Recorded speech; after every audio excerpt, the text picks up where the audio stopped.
Hi everybody, this is Brett with Muon Video, and today we're going to look at the Panasonic 50mm f1.4 lens. Let's get started.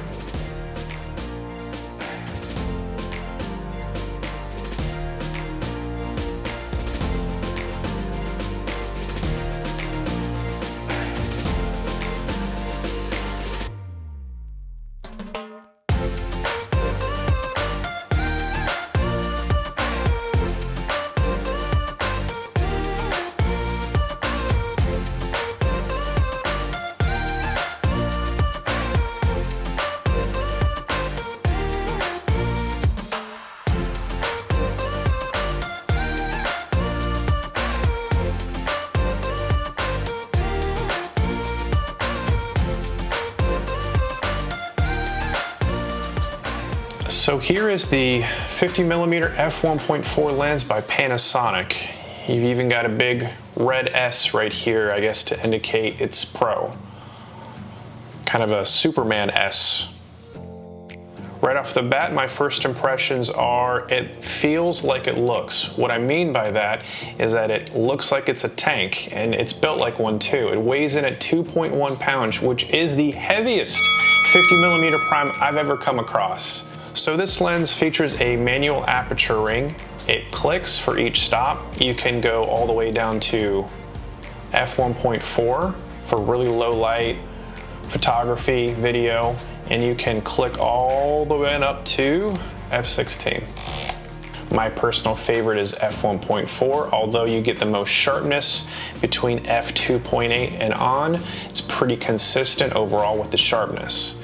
You also have a focus ring up here where you can toggle between manual and autofocus. And instead of having to go back to the camera to switch the setting, you can now do it on the lens as it does override the camera's settings, which is kind of nice.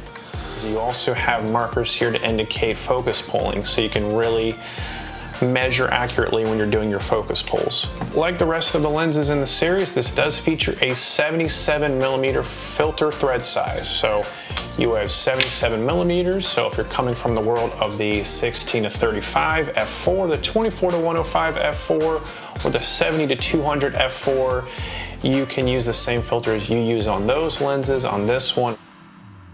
Now, autofocus on this lens was pretty quiet and pretty fast. I was actually surprised. I was filming some surfing, I was filming some rollerblading, and I was able to keep pretty consistent autofocus on the images. I would say it is the fastest autofocus lens in the series. So if you're using a Panasonic S-Series body and you want to have fast autofocus, this one seems to do the trick the best. I have a 16 to 35 f4 and a 24 to 105 f4, and this one is definitely faster. It's the sharpest lens that I've used in the series so far. You're getting really sharp images. Even if you are at f1.4, you're still pretty sharp, but if you really want peak sharpness, you want to be in that f2.8 and up range. You're going to get the sharpest images. Great color replications, and the bokeh, by the way, is the best bokeh I've ever seen with the lens, even better than my previous favorite lens of all time, the Voigtlander 0.95 micro four thirds lens I used to use with the GH5, which, man, oh man, I love that lens. Like, when you're out shooting and you can stop down all the way to f.95 and you have that nice manual aperture ring and you're able to get great bokeh, it's wonderful.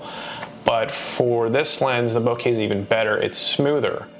A lot of other lenses I've used, there's sharp edges to the bokeh, which I personally don't like. It makes the bokeh look a little bit too digital, which I know we're using digital cameras and digital lenses, but I feel as though the bokeh was not replicated in other lenses as well as in the 50mm f1.4. If you take a look at some of the images and videos, you'll see what I mean.